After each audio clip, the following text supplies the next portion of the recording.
नमस्कार। आप सभी को हिंदी विभाग की ओर से आप सभी का स्वागत है।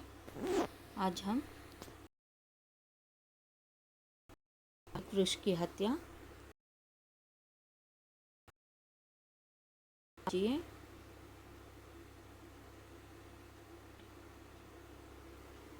पुराने चमड़े का बना वह शरीर, वही सख्त जान झुर्रियांदार खुरदुरा ताना मैला कुचला, राइफल सी एक सूखी ढाली, एक पगड़ी फूल पत्तीदार, पाँव में फटा पुराना जूता, चरमराता लेकिन अकड़ता बलबूता। इसके लिए आपको 3 स्टेप लेना है, जैसे प्रसंगा, भावार्थ और विशेषता। उपयुक्त पंक्तियाँ हमारी पाठ्य पुस्तक साहित्य गौरव में संकलित कविता एक वृक्ष की हत्या से उद्धृत है। इसके रचयिता हैं कुंवर नारायण। भावार्थ: उपयुक्त पंक्तियों में कवि पुराने वृक्ष का विस्तार से चित्रण कर रहा है। कवि कह रहे हैं कि उसे वृक्ष का शरीर पुराने चमड़े का बना था और उसकी जान बहुत सख्त थी। उसका चेहरा झुर्रियों से भरा था और उसका ताना मैला कुचला था। एक चौकीदार की तरह वह एक सूखी ढाली सी राइफल थामे था। उसकी पगड़ी फूल वाली पत्तियां थी। उसके पाँव में फटा पुराना जूता था। वह चरमराता था, लेकिन उसका अखंड बल अभी भी शेप था और अपने इसी बलबूते पर वह सदा प्रहरी की तरह खड़ा रहता था। यहाँ पर कवि कह रहे हैं कि जो पेड़ उनके घर के आगे जो था, उसका वो ब्रीफली एक्सप्लेन कर रहे हैं कि वो वृक्ष का जो शरीर है, जिस तरह से एक जो कोई बूढ़े व्यक्ति का जो स्किन चमड़ा होता है, वो जो थोड़ा सा झुर्रियाँ होते हैं, वैसे ही जब वो उस पेड़ को छूते तो उसका ताना, यानी जिस तरह से मध्यम वाले हिस्से का आधार पर दिया गया है तंबू की तरह, तो उसको छूते समय एक तरह जैसे एक दादा या नानी जिसके हाथ पैर जो झुर्रियों की तरह हो जाते हैं, दादा दादी या नाना नानी के जो स्किन झुर्रियों तरह होते हैं, वैसे ही उनके लिए वो शरीर, जो पेड़ का शरीर उन्हें छूने से वैसा महसूस होता था।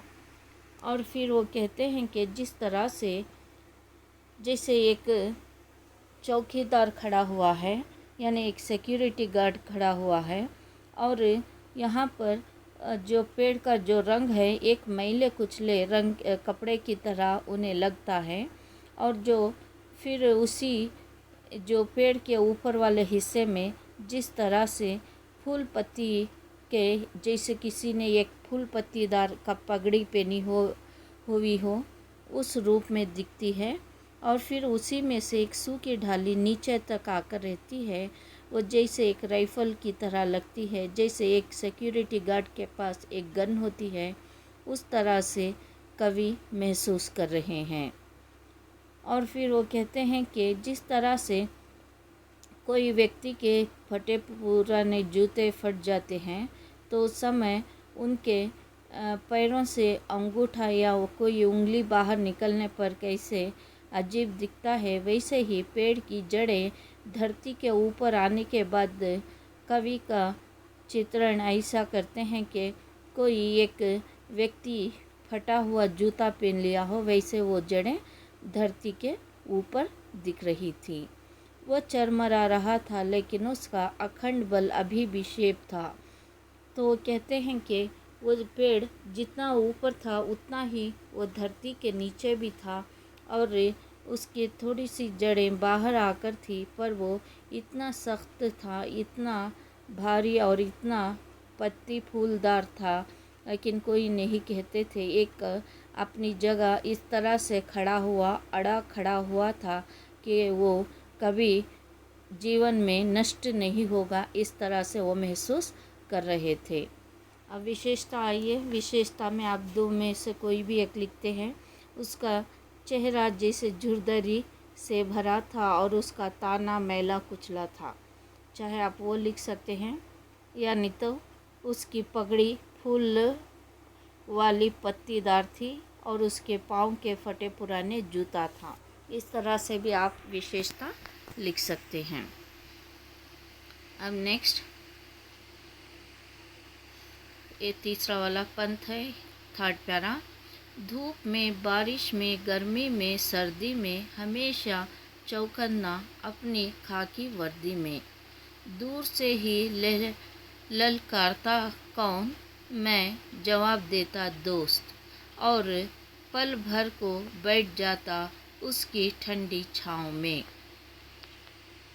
उपयुक्त वाक्य जैसे दिया गया है, पुस्तक का नाम, कविता का नाम और लेखक का कवि का नाम लिखना है, कुंवर नारायण जी।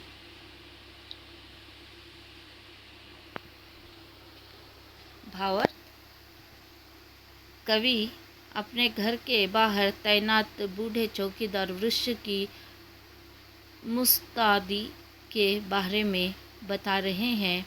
वह वृक्ष धूप में, बारिश में, गर्मी में, सर्दी में हर समय अपनी खाकी वर्दी में तैनात रहता, और अगर किसी को भी घर की तरफ आते देखता तो दूर से ही लहरा कर पूछता कि कौन है। कवि वृक्ष को जवाब देते कि वह उसका दोस्त हैं। कवि का पहचान कर वृक्ष शांत हो जाता और कवि उस वृक्ष की ठंडी छाया खाने के लिए कुछ पल के लिए उसके नीचे बैठ जाता। यहाँ पर कवि बैठ जाते करके आपको लिखना है। यहाँ पर जब कवि बाहर से आते तो दूर से देखते कि उनके घर से पहले वो पेड़ दिखाई देता था, और पेड़ इस तरह से चौकीदार की तरह खड़ा रहता था अपने बलबूते पर। धूप में हो, बारिश में हो या सर्दी गर्मी, हर एक सीज़न में एक तरह से, एक जैसे मिलिट्री गार्ड की तरह जिस तरह से वो तैनात इस तरह से खड़ा रहता के, और वो लहराता रहता। दूर से ही वो कोई भी व्यक्ति आए तो लहराने लगता। तो उस समय कवि का उत्तर होता, प्रश्न वृक्ष पूछता कि कौन हो तुम, तो कवि कहते मैं हूँ दोस्त। तो उस समय जैसे वो पेड़, तो फिर कवि आकर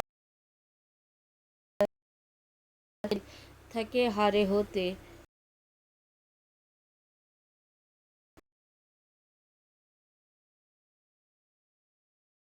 बड़ी छाया में अपना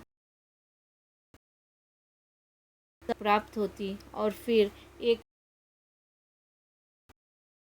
उनके सारे दिन की थकावट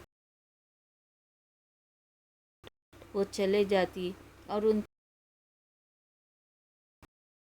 से एक माता की गोद में एक मिलता है। नीचे बैठने के बाद वैसे ही उनकी भावनाओं को कवि ने हमारे और आपके सामने प्रकट किया है।